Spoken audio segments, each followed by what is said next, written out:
अस्सलाम वालेकुम। आज के इस वीडियो लेक्चर में हम लेक्चर नंबर 4 रिक्वायरमेंट इंजीनियरिंग पढ़ने वाले हैं, ठीक है। जिसमें हमारे पास कुछ रिस्क आते हैं कि ना अगर आपकी जो रिक्वायरमेंट होगी वो पूरी नहीं होगी तो आपके पास जो होंगे वो कुछ रिस्क होंगे, ठीक है। रिस्क रिस्क आ सकते हैं, ठीक है। तो सबसे पहला था insufficient user environment lead to unacceptable product, कि ऐसी रिक्वायरमेंट जो यूज़र ने आपकी फुल मतलब मुकम्मल रिक्वायरमेंट्स नहीं थी, तो आपसे क्या बन सकता, तो क्या हो सकता है कि अनएक्सेप्टेबल प्रोडक्ट बनेगी, ठीक है। दूसरी है क्रीपिंग यूज़र रिक्वायरमेंट्स, ऐसी रिक्वायरमेंट जिसमें डिले हो जाना, कि ना उसने आपको दिया है 29 मई का कि डेडलाइन है कि आपने सॉफ्टवेयर बना के देना है, लेकिन आपने लेट कर दिया, बहुत स्लो वर्क किया, स्लो वर्क करने की वजह से आपका जो मतलब टाइम था, डेडलाइन थी, वो गुजर गई। तो जब भी यूज़र आपसे खुश नहीं होगा, फिर आपका जो आपके मतलब क्रीपिंग यूज़र रिक्वायरमेंट में आ जाती है। फिर दूसरी आ जाती है एम्बिगियस रिक्वायरमेंट्स, ऐसी रिक्वायरमेंट जिसमें आप वक्त ज़ाया करते हैं। वक्त ज़ाया करने का मतलब ये कि ऐसी रिक्वायरमेंट जो आपको मतलब यूज़र ने जो रिक्वायरमेंट दी है उसमें आपको क्लियर नहीं थी, मतलब उसने एक कंफ्यूजिंग रिक्वायरमेंट्स दे दी हैं जिसके जिसके मतलब यहाँ पे एग्जांपल दी हुई है कि अगर हम दो रीडर्स को एक फ़िक्रा दें तो वो किस तरह से पढ़ेंगे, दोनों मुख्तलिफ नज़रिए से पढ़ेंगे। तो यहाँ पे आ जाता है रुको मत जाने दो। अगर हम रुको के बाद कॉमा लगा देते हैं तो इसका मतलब बनेगा रोको मत जाने दो, मतलब उसको रोक लो, जाने ना दो। और जबकि हम मत के बाद कॉमा लगा देते हैं तो फिर हमारा बन जाएगा रोको मत जाने दो, मतलब उसे रोकना नहीं है, जाने दो। तो ये दो मतलब बन गए ना। इसी तरह के यूज़र रिक्वायरमेंट्स है कि अगर उसने ना एम्बिगियस रिक्वायरमेंट्स दी है, ऐसी के ना जो क्लियर नहीं है, ठीक है ना। इस तरह की रिक्वायरमेंट्स से भी आपका जो वक्त भी ज़ाया हो सकता है और प्रोडक्ट भी अनएक्सेप्टेबल बन सकती है।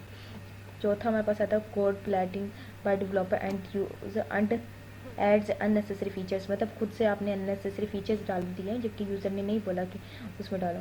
फिर यहाँ minimal specification to lead missing की रिक्वायरमेंट्स, मतलब आपने क्या मिस कर दिया, उसकी जो रिक्वायरमेंट्स थी, जो उसका अहम पॉइंट था, जो उसने बोला था कि मुझे वीडियो एडिटर चाहिए तो उसमें जो रेजोल्यूशन है वो मुझे हाई चाहिए, ठीक है।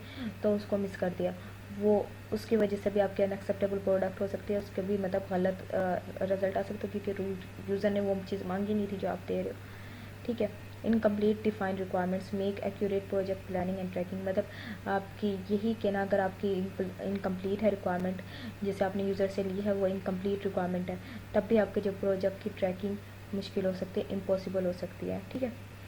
ये थे हमारे पास 6 रिस्क थे हमारे पास रिक्वायरमेंट्स के, अगर ना कंप्लीट हो, मतलब ऐसी रिक्वायरमेंट जो मतलब इनकम्प्लीट रिक्वायरमेंट्स के 6 थे कि जिससे आपके प्रोजेक्ट की ट्रैकिंग इम्पॉसिबल हो सकती है, ठीक है, इन ना होने की वजह से।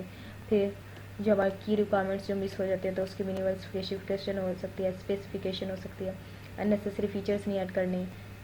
फिर मतलब उससे डिटेल वर्क लें, एम्बिगियस रिक्वायरमेंट्स ना लें, क्रीपिंग यूज़र रिक्वायरमेंट्स भी ना लें, मतलब उस डेडलाइंस के बाहर काम ना करें, जितनी दी है उसके मुताबिक ही काम करें, और इंसफिकेंट भी नहीं देनी, ठीक है। ये हमारे पास 6 रिस्क आ गए। अब आगे चलते हैं, हमारे पास आते हैं लेवल ऑफ सॉफ्टवेयर रिक्वायरमेंट, जिसमें ना बिजनेस रिक्वायरमेंट, जिसमें हम इसे हम एज ए स्टॉक होल्डर भी लेते हैं, ठीक है। इसमें हमारे पास होता है कि एक बिज़नेस है, जैसे फ़र्ज़ करें हमारे पास एक आईफोन बनाने वाली मतलब एक फ़ोन बनाने वाली कंपनी है, जैसे ओप्पो ले लेते हैं। उसकी कुछ रिक्वायरमेंट्स होंगी कि ना, मतलब जैसे कि मतलब जो उसके एम्प्लॉय हों वो किस तरह के काम करने वाले हों, मतलब उसकी जो एजुकेशन कितनी हो, क्या क्या उन्होंने सीख रखा, वो जो सब कुछ रिक्वायरमेंट्स होती है ना, वो बिज़नेस रिक्वायरमेंट में आती है, ठीक है।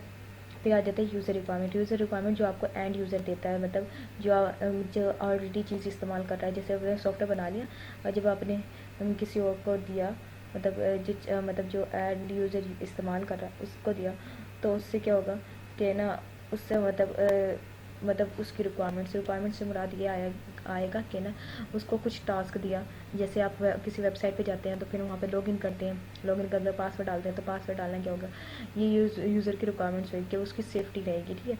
फिर आ जाता है फंक्शनल रिक्वायरमेंट्स, ऐसी रिक्वायरमेंट्स है जो हमारे काम को डिफ़ाइन करती हैं, ठीक है, जो हमारे वर्क को डिफ़ाइन करती है उसको कहते हैं फंक्शनल रिक्वायरमेंट। और नॉन फंक्शनल रिक्वायरमेंट्स ऐसी होती हैं जो हमारी डिटेल्ड वर्क को डिफाइन करती हैं, और ना मतलब उसका मतलब ये होता है कि हाउ इट शुड परफॉर्म, और ये कैसे काम करेगा, मतलब कैसे काम करेगा। नॉन फंक्शनल और फंक्शनल वो होती हैं जो कहती हैं कि हाउ सिस्टम मस्ट वर्क, के वर्क के डिफ़ाइन करते हैं कि किस तरह से डिफ़ाइन करेगा how the system must work, कि जो हमारी जो रिक्वायरमेंट है वो किस तरह से काम करेगी।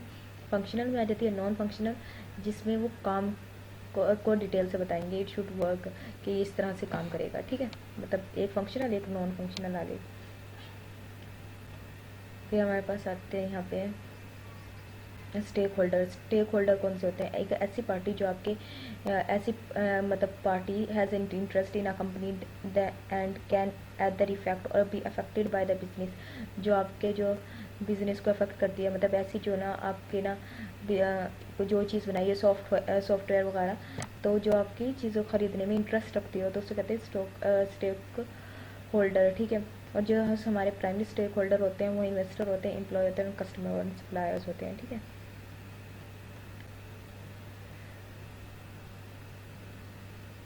यहाँ पे लिखा हुआ है a study of over 8300 projects revealed that the top of 2 reason of any project failure at the lack of user input incomplete requirements. Incomplete requirements की वजह से 83 प्रोजेक्ट्स जो थे हमारे वो क्या हुए थे, इनकम्प्लीट रिक्वायरमेंट्स की वजह से वो हमारे पास फेलियर प्रोजेक्ट कहलाए थे। ठीक है, ये भी याद रखना।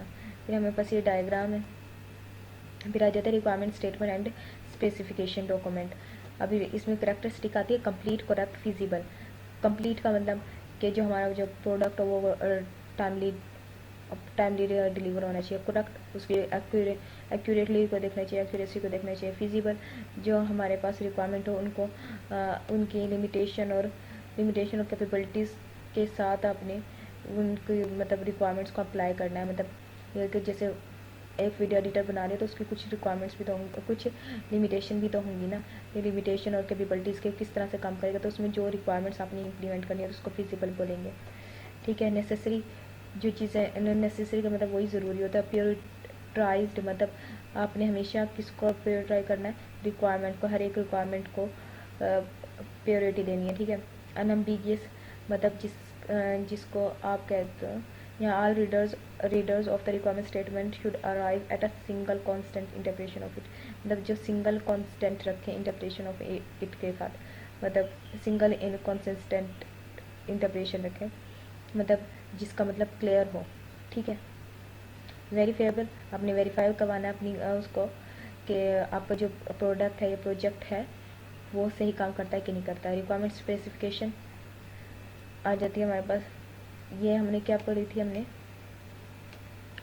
ये हमने पढ़ी है रिक्वायरमेंट स्टेटमेंट कैरेक्टरिस्टिक्स, जिसमें complete, correct, unfeasible, necessary, prioritized, unambiguous and verifiable होता है। रिक्वायरमेंट स्पेसिफिकेशन कैरेक्टरिस्टिक हैं, ये कैरेक्टरिस्टिक्स हैं और ये स्टेटमेंट कैरेक्टरिस्टिक्स हैं। ठीक है, दोनों स्पेसिफिकेशन और स्टेटमेंट में फ़र्क है। अब ये क्या है, कंप्लीट, कि नो रिक्वायरमेंट और necessary information should be missing, कि कोई भी चीज़ मिसिंग नहीं होनी चाहिए। वही बात कॉन्सिडेंट, मतलब अपने मतलब जो आपने कोड लिखा है उसमें कोई मतलब कॉन्फ्लिक्ट ना हो, बिजनेस रिक्वायरमेंट्स को भी मद्देनजर रखें। All the program must be written in ADA. ADA एक हमारे पास होता है, सर्च कर लेते हैं। एडीए कंपाइलर होता है जो हाँ, एडीए कंपाइलर होता है जो अमेरिकन, यहाँ पे हम सर्च कर लेते हैं, सर्च ही कर लेते हैं, ADA compiler, ADA compiler.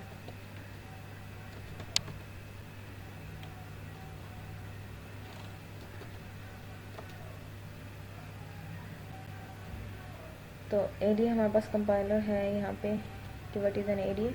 ADA एक हमारे पास कंपाइलर है, improves the code safety and maintainability by using the find the error and favour run time errors, मतलब रन टाइम एरर को ढूंढता है। ये एक अच्छा इम्प्रूव्स मतलब हमारे कोड को इम्प्रूव करने वाला एक कंपाइलर है। ठीक है, एडीए में लिखा हो program must fit in the memory of the embedded in micro controller. Micro controller होती हैं चिप्स की शक्ल में होती हैं, चिप्स मतलब जो हमारी की उसमें लगी होती हैं सीपीयू में, और इसमें हमारे पास आते हैं जैसे प्री प्रोसेसर हो गए और बहुत सारी चीज़ें आ गई। ठीक है, फिर आ जाते हैं मॉडिफाइबल, कि आपकी चीज़ जो मॉडिफाइबल हो, वही सेम चीज़ आ रही है, बस नाम बड़े बार बार मुख्तलिफ करें। ट्रेसेबल चीज़ बनानी है, मतलब आप जो है वो भी कर सको, ट्रेस भी कर सको। मिक्स्ड लेवल ऑफ ऑब्स्ट्रक्शंस, ऐसी जिसमें मतलब मिक्स लेवल ऑफ ऑब्स्ट्रक्शन का मतलब make the code harder of understand, मतलब ऐसा कोड लिख दिया जिसको समझना बहुत मुश्किल है, तो हमारे पास आ जाता है make the code harder to understand. इसमें हमारे पास पर्पस होता है कि ना the purpose of the system is to track to in warehouse. ये हमारे पास कुछ प्रिंसिपल हैं, ये प्रिंसिपल पढ़ लें। उम्मीद है ये लक्ष्य आपको समझ आएगा। मिलते हैं नेक्स्ट वीडियो में, तब तक के लिए अल्लाह हाफिज़।